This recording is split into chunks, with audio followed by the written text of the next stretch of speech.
시청자 여러분 안녕하십니까? 즐겁고 행복한 새로운 한 주를 맞이하시기 바랍니다. 문재인 대통령이 7박 8일 중앙아시아 3개국 순방을 마치고 내일 귀국합니다. 문 대통령은 카자흐스탄에서 그 나라의 비핵화가 모범적인 사례라고 얘기를 했습니다. 그러나 이것은 정말이지 문재인 대통령의 순진성, 그 동화 같은 비현실성, 그리고 김정은 정권의 핵무기 본질을 모르는 무지한 언급이라고 할 수 있습니다. 물론 특별한 방문 목적이 있느냐라는 많은 국내의 의구심을 의식을 해서 억지로 카자흐스탄 방문의 명분을 맞추기 위해서 끼워 넣은 측면이 많을 겁니다. 그러나 그렇다 하더라도 카자흐스탄의 비핵화 사례를 이 북한과 자꾸 연결시키는 것은 미국을 포함한 많은 선진국들, 특히 서방 세계의 전문가들에게 문재인 대통령의 현실 인식에 관해서 많은 궁금증을 낳게 하는 그런 일입니다. 아니, 자신이 희망하는 것을 얘기하더라도 논리가 뒷받침이 돼야 되는데 너무나 사례가 동떨어지고 카자흐스탄 같은 방법으로 접근을 하면 북한의 핵무기를 더욱더 꼬이게 만든다. 북핵 해결이라고 하는 목표와 더욱더 멀어질 수 있다. 이런 측면에서 위험하다고까지 하겠습니다.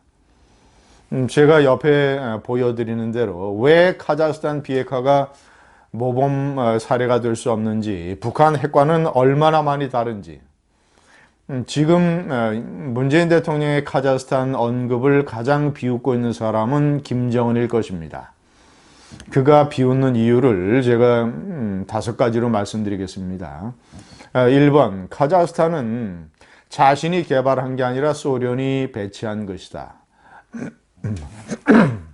구소련의 15개 국가 중에서 러시아는 핵을 개발을 해서 세 나라에 배치했습니다. 모스크바에서 가장 가까운 곳, 러시아 국경과 인접한 곳, 과거 구소련 연방은 전부 15개 국가로 구성이 되어 있었는데 그 중에 세 나라에 핵을 배치했습니다. 소련이란 러시아를 놓고 봤을 때 왼쪽서부터 아래로 이렇게 가까운 곳에 벨라루스, 그리고 우크라이나, 그리고 카자흐스탄.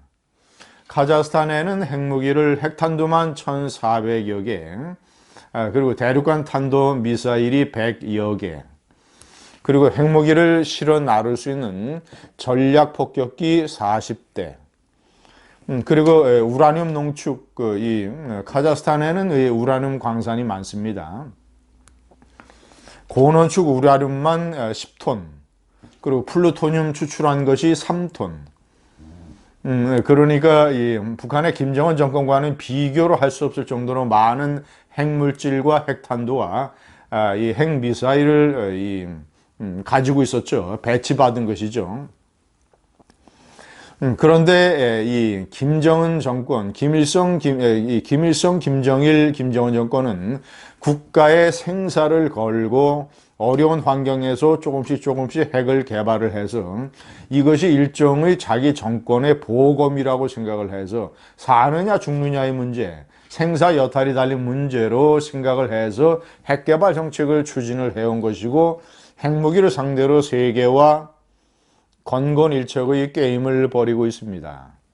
그런데 이 카자흐스탄은 러시아가 개발한 핵무기를 배치받은 것, 땅만 빌려준 것에 불과합니다.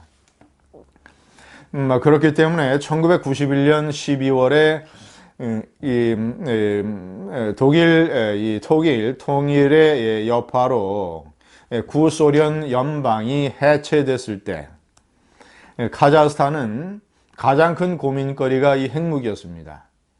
자신들에게는 절대 전혀 필요 없는 것, 가지고 있으면 위험만 되는 것.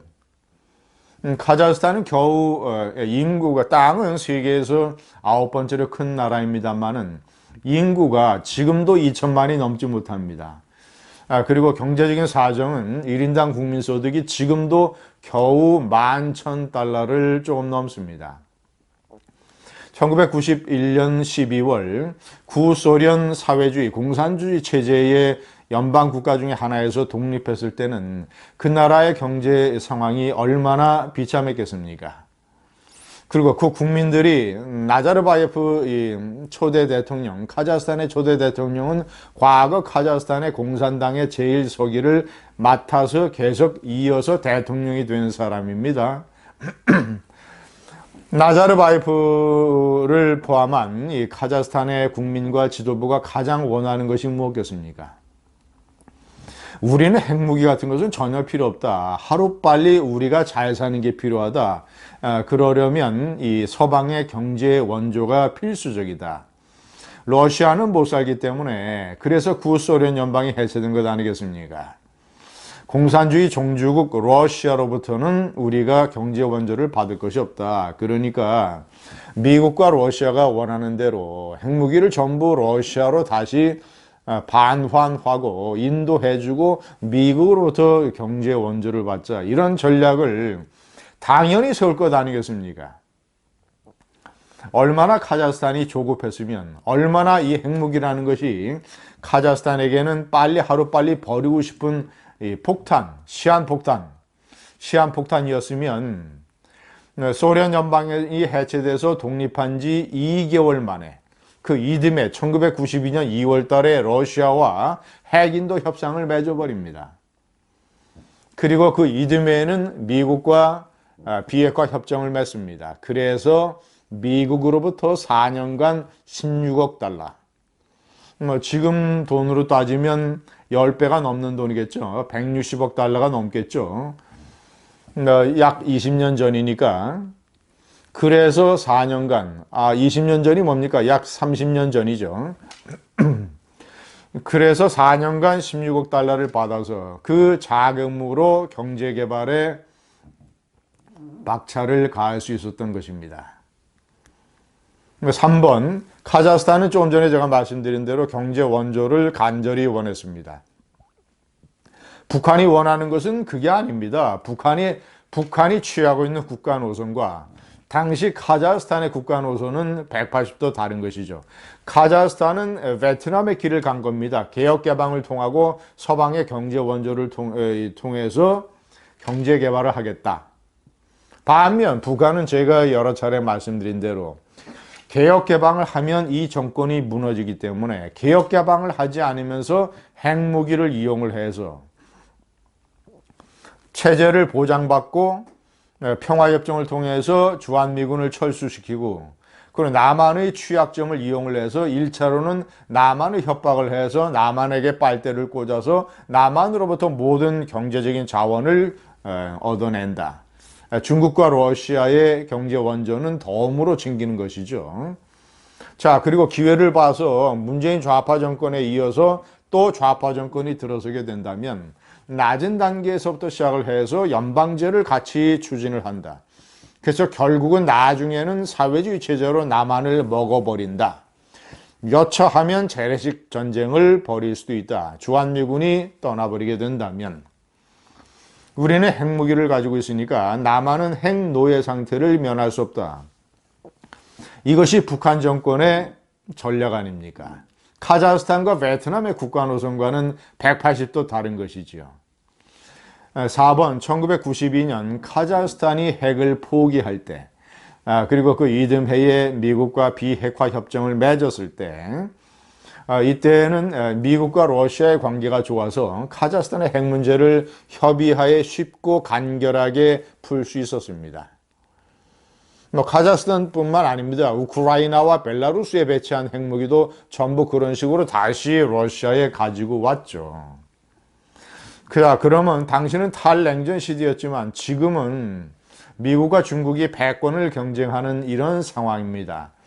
중국은 북한 핵 체제의 든든한 버팀목이 되어주고 있습니다. 적극적으로 너희들 핵 개발해라. 핵으로 세계를 위협해라. 이렇게 나서지는 않지만 북한의 핵 개발을 장기간 묵인해 왔고 지금도 완벽하게 중국만 마음을 먹으면 북한을 압박해서 김정은 정권을 무너뜨릴 수 있음에도 불구하고 김정은 정권의 사상적, 물질적, 정치적, 외교적 버팀목 역할을 하고 있는 것입니다. 때문에 미국은 북한의 핵무기를 제거하기 위해서 북한 정권뿐만 아니라 중국의 시진핑 정권까지 다뤄야 되는 것입니다. 마지막으로 5번, 핵을 포기한 우크라이나가 2014년에 크림반도를 러시아에게 빼앗겼습니다. 리비아의 카다피는 핵을 포기했다가 리비아 내전 때 나토의 비행금지 조치로 인해서 비행기 한번 제대로 띄우지 못하고 반란 민중봉기 때 개처럼 끌려다니다가 죽었습니다. 카자흐스탄 바로 옆에 있는 우크라이나가 핵을 포기한 이후에 우크라이나는 핵을 포기할 수밖에 없었죠. 그 운명을 김정은이가 지켜보는데 얼마나 문재인의 저런 얘기가 우습게 들리겠습니까? 감사합니다.